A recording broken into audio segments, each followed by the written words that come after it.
I talked about Mike Lindell last week, but as it turns out, there are some updates to this story, and it gets wild. So let's take another look at Mike Lindell. If you're unfamiliar, I'm going to give you a little bit of a refresher. He's one of Trump's biggest and deepest supporters. He has been spreading conspiracies since day one for Donald Trump.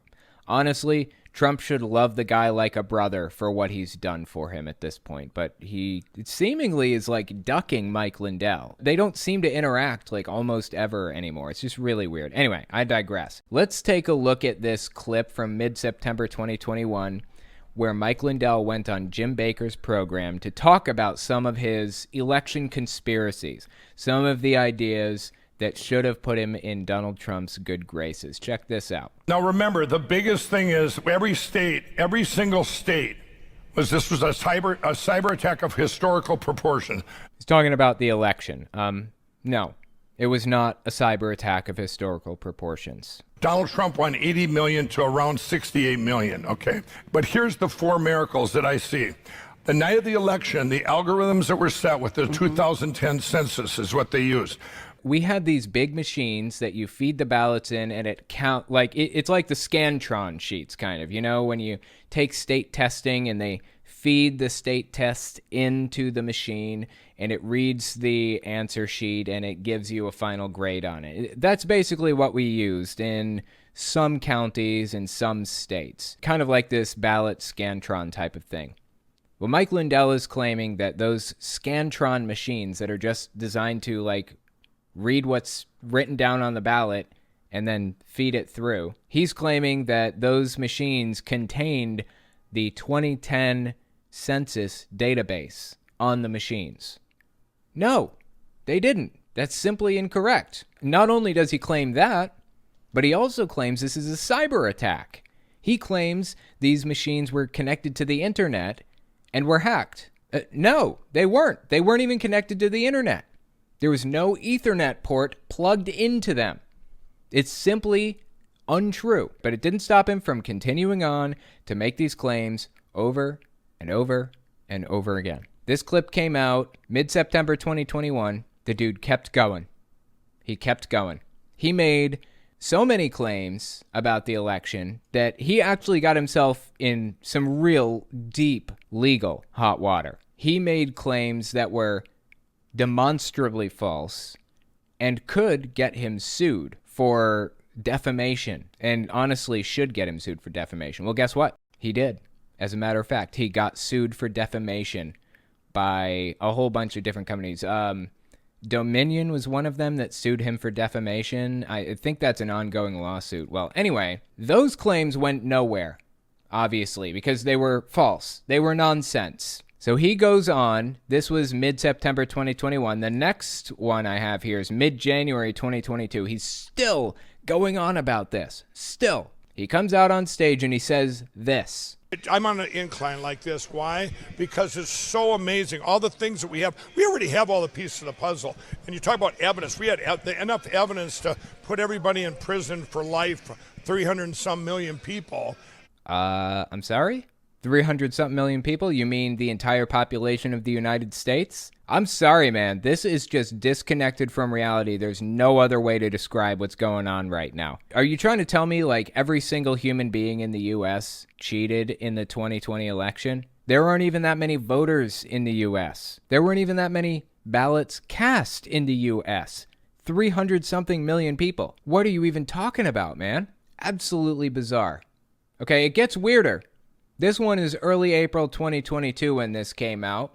He was on TV talking to some reporters, and they say to him, what do you think about running as Donald Trump's vice president? I think you better ask the other guy. I think if it's up to him. All right, you guys.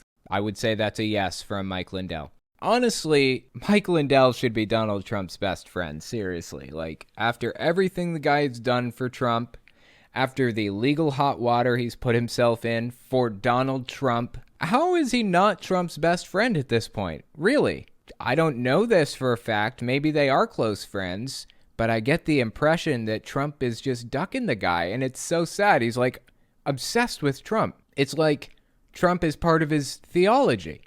Like, he views him as a new messiah. No joke. I don't think that the contingent of the U.S. that views Donald Trump as their new messiah is particularly big. I think there are some really big names in it, like Shane Vaughn, Johnny Enlow, maybe even Mike Lindell, a lot of people. I mean, a lot of really big, famous people, but not a lot of people proportionally. I don't think it's very big. I don't think it's very mainstream compared to like the rest of the United States, but it's growing. I believe that it's currently growing. This subset of the U.S. population that genuinely, really, truly does view Donald Trump as the new messiah, I think it's growing in the U.S. right now. So Mike Lindell lands himself in all kinds of legal hot water leading up to this point, right? This clip came out early April 2022, and you would think that Mike Lindell would kind of find the guardrails where it's okay to say certain things, but if you say other things then you're going to get sued for it. You would think that he would have found those guardrails or those barriers eventually, right? I guess he didn't, because guess what happened? Early April 2022, Mike Lindell gets served with a lawsuit. Watch this. We got it on camera. See, this guy in the orange and the gray, if you're watching this on YouTube or something, then you can see what I'm talking about. If not, for the audio audience, I'll describe it. Dude's standing in front of the cameras, wearing orange and gray. He's wearing a hat, a veteran hat. It looks like an American veteran hat or something, and he's got an orange envelope in his hand, okay? Watch what happens next. Mike Lindell's walking out of the venue or wherever he was. This guy hands Mike Lindell this orange envelope. Thank you, Mike. Thank you for everything. What is this? Sir. Mike Lindell turns around and says, "What is this, sir?" What is this? It's for you. Okay, well, what is it? It's not for me. It's for you. It's not for me. It's for you. It's not for me. It's for you. Okay, I need you to open it. That is a court document right there. It's a legal court document, I think he said. Oh, it is. Sorry. Dude, process servers are like sneaky sometimes. Like this guy is wearing all the garb that you would expect to see at a Trump rally or at like a Mike Lindell event or something. He's wearing an Iraq veteran hat, and just everything that he's wearing right now looks like he's a Trump supporter. And he just turned out to be a process server, like handing lawsuit paperwork to Mike Lindell in person. Absolutely fascinating. I can't believe that we caught this on camera. So who's suing Mike Lindell? That's the real question, right? He goes on Lindell TV, the Lindell Report, to tell the story, early April 2022. This is right after he got served. Listen to this clip of him describing what happened. Well, there was a guy there that gave me an envelope, and it's about this thick, and I said, "What's this?" And he was kind of sheepish. He says, "Don't open that here." Well, you might have seen it in the news today. It's a lawsuit, another lawsuit. Eric Coomer, the president of Dominion, don't know if he still is, but he sued myself, he sued MyPillow, and he sued FrankSpeech.com. Interesting. So the president of Dominion, I guess, or ex-president or something like that, or the vice president, whatever, sued Mike Lindell, MyPillow, and Frank Speech TV for defamation, presumably, right? So he sued Frank Speech and MyPillow, thousands of employees. It's just one more thing they just pile on, Brandon. Hey, brother, if you don't like that, then stop saying things that make you a target for being sued. There are rules in society. You are free to say whatever you want. Absolutely. Anything you want, you're free to say it. But I'm free to sue you for every penny you own if you lie about me. That's how this works, man. That's how this works. If you don't want to be sued for every penny that you own, then don't say untrue things about people or organizations to a gigantic audience that will destroy their reputation. Every bit of this is your fault, Mike. I'm sorry, man. I mean, this guy is he's an evil man. That's all. Eric Coomer is an evil man. God. That's all there is to it. Absolutely unhinged stuff, dude. Look, Mike, if you don't want to be sued for doing this stuff, then stay within the confines of the law and you won't be sued. How does this guy, like, how has he not learned this already? It blows my mind. It gets even deeper than that, though. It gets even deeper than that. Mike Lindell is in even worse shape than just a new lawsuit. Let me introduce you to Tina Peters. I believe she's from Mesa County, Colorado. She's a Mesa County clerk. Tina Peters is the name. She was indicted on felony charges in Colorado. And the Colorado Republican Party calls for her to exit the Secretary of State's race. Guess what she didn't do? She decided to try to win the Secretary of State's race anyway. Check this article out. This is on coloradosun.com. Embattled Mesa County Clerk Tina Peters has been indicted by a grand jury on a mix of felony and misdemeanor charges, including allegations of attempting to influence a public servant and criminal impersonation. The Republican was indicted on 10 counts stemming from her actions around an election system software update conducted in May, according to prosecutors. If convicted, she could be sentenced to prison. The indictment was returned Thursday evening. Peters turned herself in on Wednesday afternoon at Mesa County Jail. Her bond is set at $500,000. This was March 9th, 2022. That's when this article was written. This is written by Jesse Paul also, by the by. I figured I'd put that on record. Okay, so that's who Tina Peters is. She was indicted on a bunch of felony charges for tampering with election equipment, trying to influence a public servant, criminal impersonation, so on and so forth. She went on Steve Bannon's show mid-March 2022. This is after she posted bail, basically, and got out of jail. Oh, for the record, before we watch it, I just want to say, if she actually did commit these crimes, which it looks like she did, she should be in jail. Absolutely should. You can't have elected officials running around breaking the law and not facing consequences for it. All right, let's listen. What were the thoughts in your mind that night when you went to bed? Well, unfortunately, I didn't go to bed. They keep the lights on 24/7.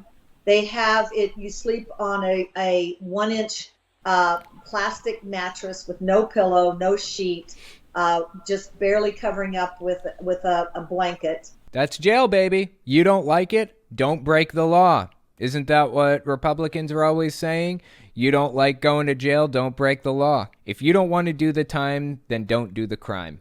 And in my case, there were 5 other women in this particular room that I was in. Sounds like she was in a holding cell, actually. I've never been to jail, but nearly everybody in Kylie's family has been to jail. And, I've been around them for years and years, so I'll try to explain for people who don't know or who aren't familiar. When you go to jail, usually, until you're fully booked into the jail, they will put you in a holding cell temporarily, 24 to 48 hours, I think, maybe.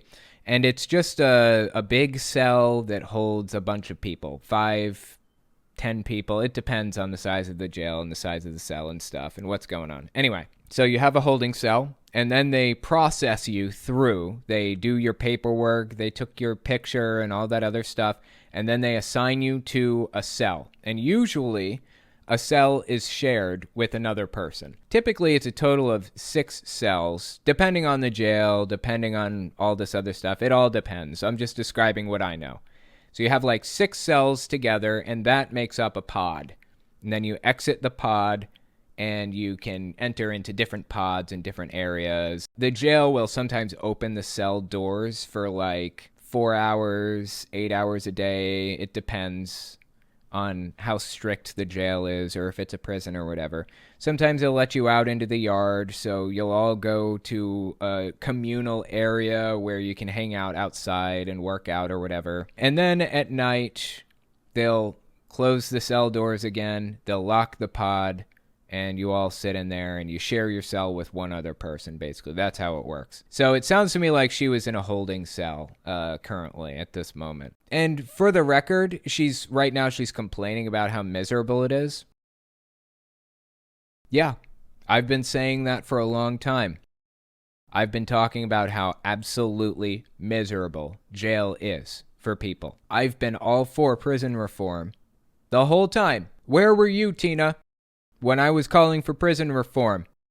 Where were you when I was pointing out that we still have slavery in the United States in the form of prisoners? Where were you when I was pointing all this stuff out? You were trying to get Democrats sent to jail. You were trying to overturn an election. That's where you were. So spare me the crocodile tears about how hard you had it in a holding cell for a few hours. The room that I was in, I can't even call it a room. It was a jail cell with a toilet. And my chief deputy was in a little bit larger room with 9 other women in her cell. It was a no contact. They did not allow us to communicate, contact, be together. I'm assuming what she's talking about is her deputy. They didn't let the deputy and her be together or communicate. But you're in a holding cell with like 9 other women, so yeah, you can communicate with those women. You're perfectly free to. But guess what happens when you get to jail? They take away your dignity. You have to use the bathroom in front of 9 other people in the holding cell, at least. 1 other person when you're in your permanent cell in the jail. I really do not like how jail is set up. I do not like it at all. We desperately need jail reform. The people that were in there were just hopeless. It was so sad. The food in there, I would have eaten my dog's vomit rather than eat that food. It was awful what they're serving to these people. Yeah, I don't know if it was like a for-profit prison or what, but she's right. We need prison reform desperately. But guess what? She isn't trying to fight for prison reform now. Now that she's had that experience, she's not fighting for prison reform. She's using it as a point of persecution. She's talking about how persecuted she was for having to go to jail for committing felonies. That's what she's doing right now. That's Tina Peters. I'm going somewhere with this. This next clip is a little bit of a bombshell. I think this was released by NBC. Listen to this. This came out April 6th, I believe. April 6th, 2022. It's a pretty big revelation. For Republican Mesa County Clerk Tina Peters, she faces felony charges accused of tampering with her county's election equipment. She also has to answer to an ethics complaint accusing her of accepting more money in gifts for her legal defense than an elected leader is allowed by the state constitution. Support for Peters comes in the form of the Pillow Guy. Mr. Lindell, how much have you raised for Tina Peters' legal defense fund? I just put all the money in myself. How much is that? I just put all the money in myself. That's what he just said. How much is that? I don't know. I probably put in 3, 4, 5, maybe 800,000 of my own money. Unless you're a close friend or family member of an elected leader, you're limited in how much you can gift. Uh-oh. Oh my God, did he just create a situation for himself? Let's keep listening. It gets real. It gets even worse for Lindell from here. Trust me, it gets worse for him. You can only give someone a gift of $65 per calendar year. Jane Feldman was once executive director of the Independent Ethics Commission. Now she's part of the legal team in the ethics complaint against Peters. And if Peters receives more than she's allowed, she could be fined twice the amount. So if Lindell really gave her $800,000 to pay for her legal defense, the fine could be expensive. Oh my God, dude. She could be charged up to $1.6 million because Lindell funded her entire campaign. And these figures are from Lindell himself. This isn't like, a forensic accountant got in and kind of combed through all of her stuff and trying to figure out exactly how much it is, and this is a conservative estimate and blah, blah, blah. No, Lindell just came out and said, yeah, I gave her $800,000. But there is wiggle room if Lindell is a close friend. Except listen to how he answered a question about flying Peters around on his personal plane last year. Okay, so if he says, I'm friends with Tina Peters, I've been friends with her for years, and, I'm just giving her this gift as a friend, and that's it, he's off the hook, baby. He's got nothing to worry about, right? So let's listen to how he reacts to these reporters asking him if he knew her before. He is hanging himself right now, and he doesn't even know it. I'll give rides from people all over the country. I had never met Tina Peters. That's what the plane ride you're talking about. She came to the Cyber Symposium with a group from Colorado. I picked people up. I invited all 50 states. All 50 states were represented. There's your answer. Another stupid question by a stupid journalist. What an idiot. Oh my God. You hear him? What an idiot journalist. Oh my God, I'm eating this up right now. I love it. This guy is hanging himself and he doesn't even realize he's calling this journalist an idiot right now. I love this shit, for real. I'm trying not to swear. This is just so funny. I love this. All right, keep listening. But here's why it's not a stupid question. If you had just met her, you weren't a close friend of hers. I just met her that day. Another dumb question. What an idiot. Oh my God. This is so funny. I eat this up, man, for real. I'm just laughing so hard right. God, it's killing me. This poor guy. You gotta feel bad for this guy. He's so dumb sometimes. I try not to insult people, but man, is this funny. This is really funny. So anyway, Lindell has dug himself a hole from which he could never emerge, pretty much at this point. He has really screwed himself, especially with those last questions. If you had just met her, you weren't a close friend of hers. I just met her that day. Another dumb question. I will never not laugh at that clip. That is so funny. So anyways, yeah, Lindell has a rough road ahead probably, and Tina Peters probably does too. She's most likely in bad shape. Most likely she'll have to pay $1.6 million in fines. So that's what it seems like right now. I'm just eating this up, man. I love it to death. This is the kind of thing I like to see right here.